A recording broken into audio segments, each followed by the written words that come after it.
E aí, Cacá, fala comigo? Fala, Rafinha! Conhece Binha ali, ó? Qual é, Vinha? Diferenciado. Hoje eu vou mostrar. Eu vou.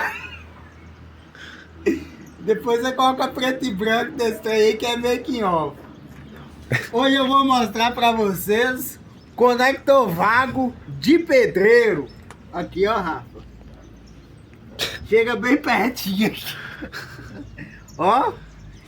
Se você não tiver fita isolante, estiver numa obra, use o conector vago de pedreiro. E, ó, e esse aqui, como é 220, aí tem que ser um com uma corrente maior. Aqui, ó. Você pega esse aqui de 50 amperes. Aí, ó.